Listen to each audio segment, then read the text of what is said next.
Hi, I'm Virginia Lee of Stitches Be Cray, and I have been asked to do a tutorial on how I back my hoops.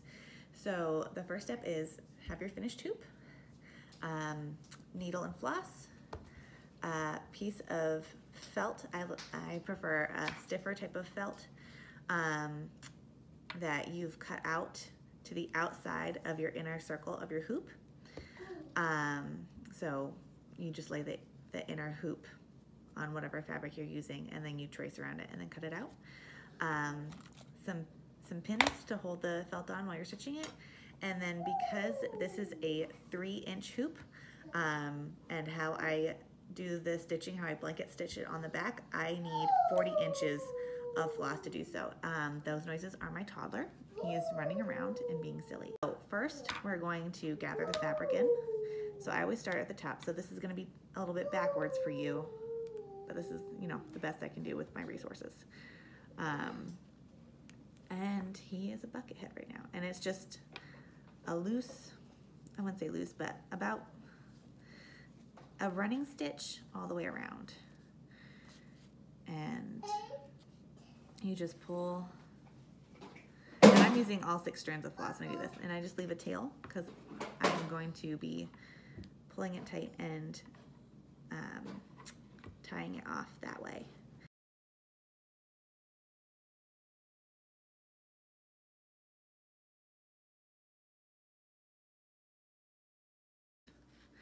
Whether you start with the tail in or out, you want to end the same way. And then you're just gonna pull it tight and then do a simple knot.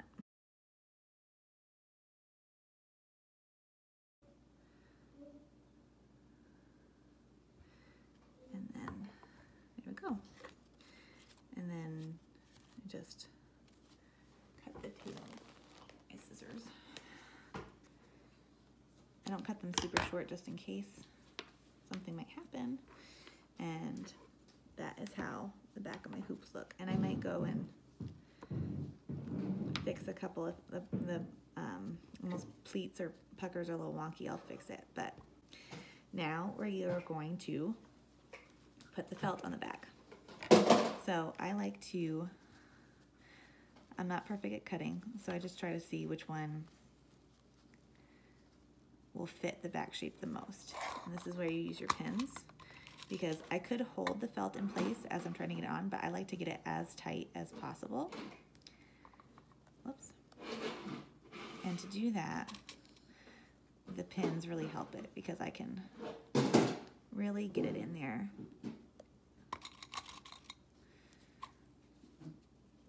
And as you can see, I'm just doing, essentially I did 6, 3 o'clock, 9 o'clock, and then you can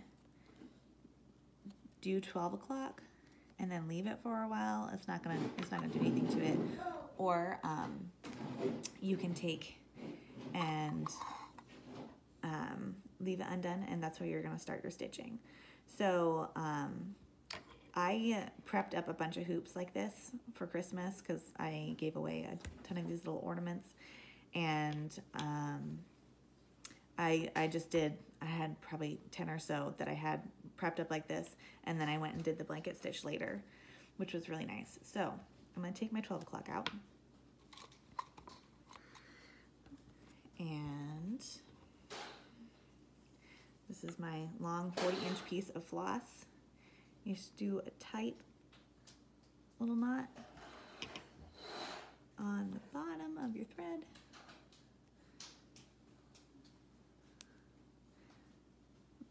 That's all you need, is a little knot. And then I always start at the top, and I try to get a spot that's kind of centered where my hoop spacing is, my outer hoop. And then you just pull it all the way through.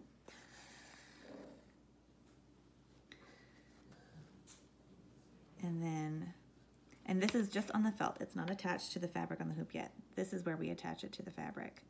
And you just do a little bit.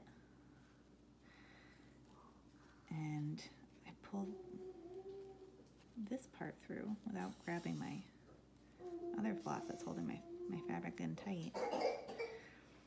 And then, so I've pulled it through the floss, pull the floss through the fabric, and then you're gonna come through the same hole or hole right next to where you originally came through the felt.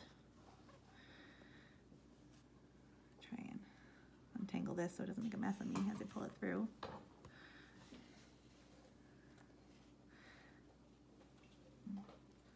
All right, so before I pull it tight, I'm gonna just put my needle underneath, and you'll see why in just a second,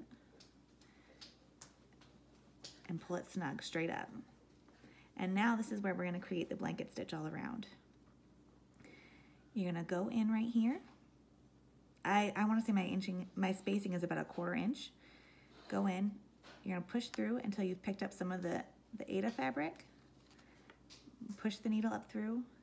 Make sure you bring the floss behind it, and make sure you're anchoring the starter stitch right here with your thumb, because if you pull it, it's not gonna look even all the way around. If you pull it and you're not anchoring it with the opposite hand, it's not gonna look even all the way around. And then you pull it tight like this. And you just keep doing this all the way around. Now, I've done a lot of these as of late, so I'm pretty confident in how I do my spacing and about how far I go down on the felt. If you're really particular, always gotta make sure you grab that fabric underneath, or else it's not gonna work to hold the backing on. If you're not as confident, or this is your first time, a trick that someone showed me is you can draw some pen marks on your finger, and so as you go along, it gives you even spacing because you're following those pen marks. But this is how I get the backing on my hoop. And then I gotta put my tail. It's much easier to have a lot of floss on the thread than to try and add more if you run out. So it's always better to have too much than too little when you're trying to back your hoops. And then I just take the pins out as I go around. And right here you'll see where the fabric's kind of puffing up on me a little bit underneath. And what I'll do here, of course you're not it on me. There we go. What I do here, gotta find my needle again, is I'll just take and push it down with my needle flat, just enough so it will, you can't see the little pucker or puff of fabric underneath.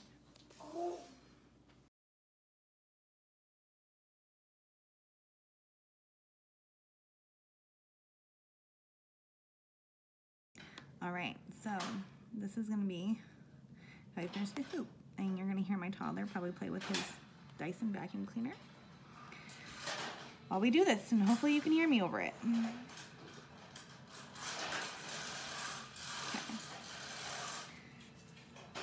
So, there we go.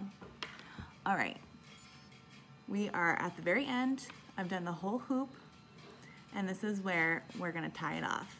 And it's a lot easier than you think. So what we're gonna do is we're gonna slide your needle under the first stitch that you made.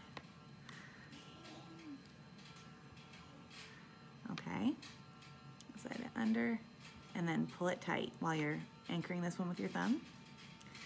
And then you're gonna loop under again, just like that. And then the loop you've created, go through it. So you're gonna create a knot, just like that. Simple knot's gonna hold it nice and tight. And then you're gonna slip the needle between the felt and the Aida, and then you're gonna push it up through the felt, pull it all the way through with your excess floss. This is the fun part. You're gonna pull it a little, almost like too much, snip it, and it will retract back.